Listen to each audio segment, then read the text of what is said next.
I feel like in the movement, anger's empowered. So it's like changing red hot anger into passion and funneling it down and condensing it into something that can be used. But it's also the joy and happiness that you know that you're making change in the world. It's not like something that's just stagnant or like you come here and then thoughts and feelings are lost. It's like you come here and then you actually make change, even if it's micro, but that microness has a massive butterfly effect. I think the big vote is important because it enables everyone to have a voice and have an opinion on what we think is worth focusing on. But I think no matter the outcome of today, it'll be good to know like what are people really passionate about, and also it helps us have a united front and understand each other more and what motivates us as campaigners. As you can see, there are 3 points in the room. We've got 1, 2, and 3. 1 is going to be the Decol campaign, V2. 2 is going to be trans rights. And 3 is going to be tax the rich. The group that has the least amount of people, unfortunately, is going to be cut. Can we try that again? It's going to be cut. Right, well done, well done, well done. The group with the majority wins. The group with the most amount of members is going to be the final campaign that we all campaign on.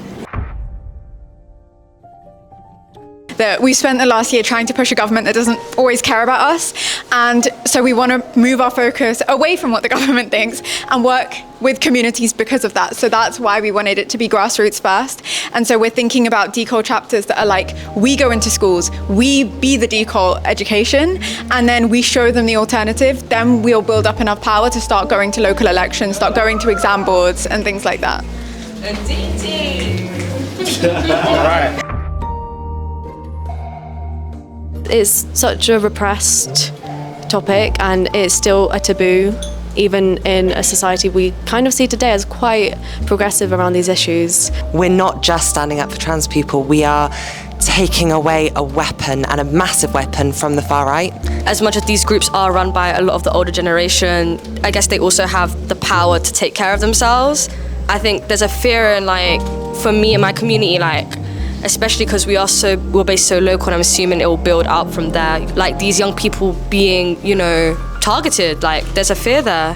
I mean, I also think if we stay quiet, we let them win, and we can't let that happen. And you know, obviously it's so important that we consider safety, but we can't let that fear stop us. If you look at the research of countries that have tried to implement it, like for example in France or in Switzerland, we're talking about hundreds of millions of pounds, we're not talking about billions. Contrast that to something like a land value tax, which would have a similar effect in terms of taxing the people with property. It's also much easier to measure the value of land than, say, how much someone's stock portfolio might be worth, plus all their houses, plus any other wealth they have. There's obviously a housing issue in terms of affordability for the average person.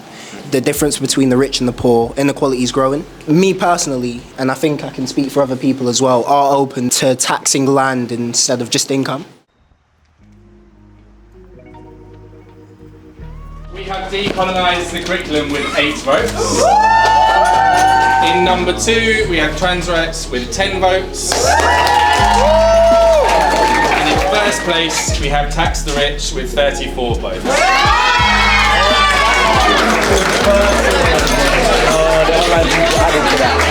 The friendships that are built in this space, like people feeling safe, like their needs are met and they can go and come freely, and also like there's such a warmth, I think, in our community, so we really care for each other.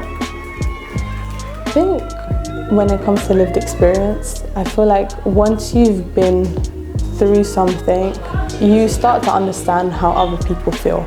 And I feel like having that empathy is what drives leadership. Keep thinking about it, but never actually taking any action. I think that's when you are preventing yourself from like unlocking your potential and your greatness. You know, if you want justice within your community, do something about it.